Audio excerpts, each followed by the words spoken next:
अस्सलामुअलैकुम गाइस, मैं वेलकम करता हूं आपको अपने YouTube channel creative PS skills में। गाइस, आज हम फोटोशॉप में समझेंगे एलिप्टिकल मार्की टूल। तो उसके लिए फोटोशॉप को ओपन करते हैं।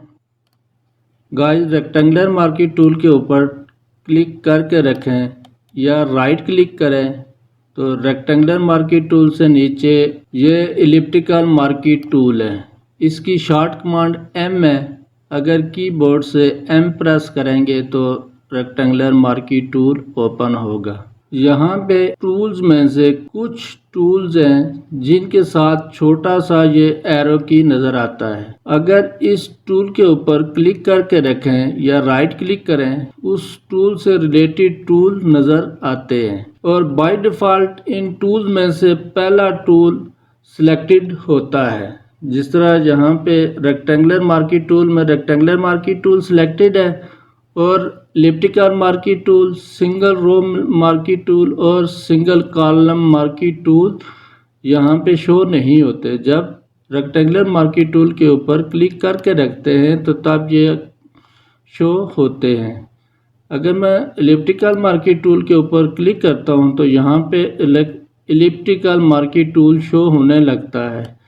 अगर मैं दोबारा रेक्टेंगुलर मार्की टूल पे क्लिक करता हूँ तो यहाँ से एलिप्टिकल मार्की टूल गायब हो गया और रेक्टेंगुलर मार्की टूल शो होने लग गया। अब मैं दोबारा क्लिक करके रखता हूँ और एलिप्टिकल मार्की टूल पे क्लिक करता हूँ तो अब यहाँ पे एलिप्टिकल मार्की टूल शो हो रहा है। इसी तरह जिस टूल के साथ छोटा सा एरो नज़र आता है उस टूल के ऊपर क्लिक करके रखें या राइट क्लिक करें तो उससे मुताल्लिका दूसरे टूल शो होते हैं। तो आज हम पढ़ रहे हैं एलिप्टिकल मार्की टूल। तो जब हम माउस का कर्सर एलिप्टिकल मार्की टूल के ऊपर लेके जाते हैं तो इस तरह की टूल टिप शो होती है। इसमें पहला ऑप्शन है एलिप्टिकल मार्की टूल और इसकी शॉर्ट कमांड एम है और इसमें दूसरा ऑप्शन इसकी शॉर्ट डिस्क्रिप्शन है, make a selection in the shape of N ellipse. तो अब हम इस टूल को समझते हैं। मैंने एलिप्टिकल मार्की टूल को सिलेक्ट किया है तो यहाँ पे प्रॉपर्टी बार में एलिप्टिकल मार्की टूल की प्रॉपर्टी शो हो रही है। एलिप्टिकल मार्की टूल की पहली प्रॉपर्टी न्यू सिलेक्शन को एक्टिव रखते हुए हम एक सिलेक्शन बनाते हैं। अगर हम दोबारा दूसरी सिलेक्शन बनाते हैं तो पहले वाली सिलेक्शन गायब हो जाती है। इसी तरह हम जितनी दफ़ा भी दूसरी सिलेक्शन बनाएंगे तो पहले वाली सिलेक्शन गायब हो जाएगी, क्योंकि ये हर दफ़ा न्यू सिलेक्शन ही बनाता है। कंट्रोल डी करते हैं। मैं दोबारा एक सिलेक्शन लेके अब हम दोबारा एलिप्टिकल मार्की टूल की पहली प्रॉपर्टी न्यू सिलेक्शन को एक्टिव रखते हुए एक सिलेक्शन बनाते हैं और एलिप्टिकल मार्की टूल की दूसरी प्रॉपर्टी ऐड टू सिलेक्शन को समझते हैं। गाइस, एलिप्टिकल मार्की टूल की और रेक्टेंगुलर मार्की टूल की प्रॉपर्टी सेम है। तो जिस तरह हमने रेक्टेंगुलर मार्की टूल की प्रॉपर्टी में ऐड टू सिलेक्शन समझा था, इसी तरह एलिप्टिकल मार्की टूल की प्रॉपर्टी भी वैसे ही समझेंगे। ऐड टू सिलेक्शन को एक्टिव रखते हुए जब हम सिलेक्शन बनाते हैं तो वह सिलेक्शन ऐड होती जाती है। कंट्रोल Z करते हैं। अगर हम इस सिलेक्शन के ऊपर भी सिलेक्शन बनाते हैं तो ये सिलेक्शन इस तरह से ऐड हो जाती है।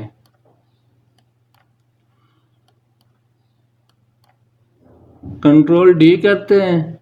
दोबारा एक सिलेक्शन लेते हैं और एलिप्टिकल मार्की टूल की तीसरी प्रॉपर्टी सब्सट्रैक्ट फ्रॉम सिलेक्शन को समझते हैं।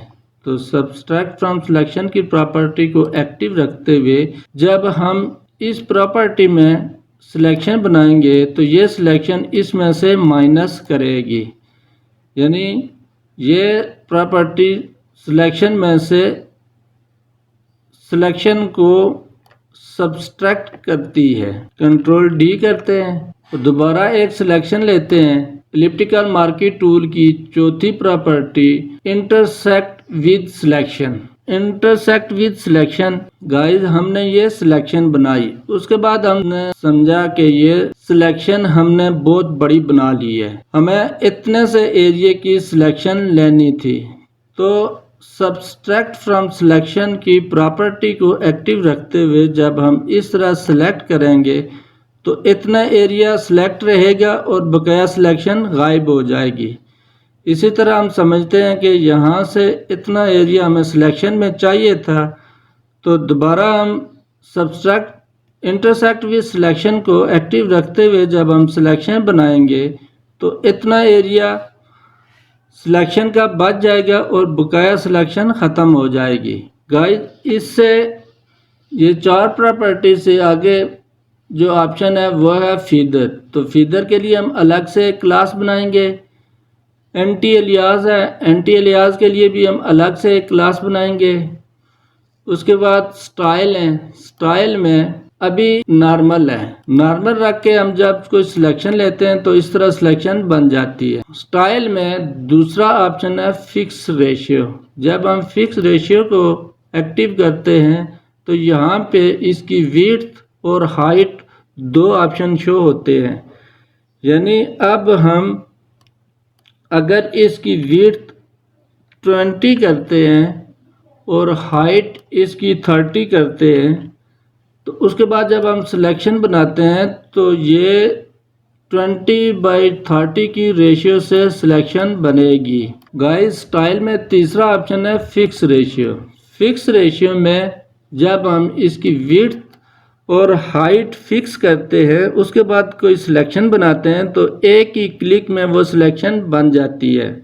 फिक्स रेशियो में विड्थ 300 और हाइट 200 रख के जब मैं क्लिक करता हूँ तो 300/200 की रेशियो से एक ही क्लिक में सिलेक्शन बन जाती है। उसके बाद अगला ऑप्शन है सिलेक्ट एंड मास्क। तो सिलेक्ट एंड मास्क को समझने के लिए मैं अलग से एक वीडियो बनाऊंगा। गाइस, एलिप्टिकल मार्की टूल को समझाने के लिए मैंने एक ये इमेज ओपन करके रखी है और दूसरी ये इमेज ओपन करके रखी है। हम एलिप्टिकल मार्की टूल को एक्टिव रखते हुए इस इमेज का इतना हिस्सा हम सिलेक्ट करते हैं।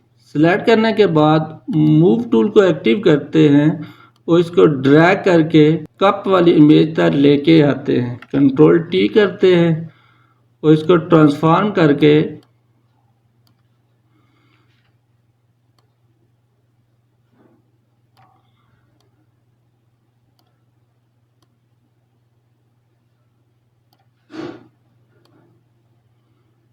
इस तरह फिक्स करते हैं और कीबोर्ड से इंटर प्रेस करके ट्रांसफॉर्म टूल हटाते हैं और लेयर्स में जाके इस लेयर के मोड को मल्टीप्लाई कर देते हैं। तो गाइस, एलिप्टिकल मार्की टूल से इस तरह से हम एक इमेज में से सिलेक्शन लेके दूसरी इमेज में जाकर फिक्स कर सकते हैं। उम्मीद है गाइस आपको एलिप्टिकल मार्की टूल की समझ आई होगी। तो मिलते हैं नेक्स्ट वीडियो में, तब तक के लिए अल्लाह हाफिज़।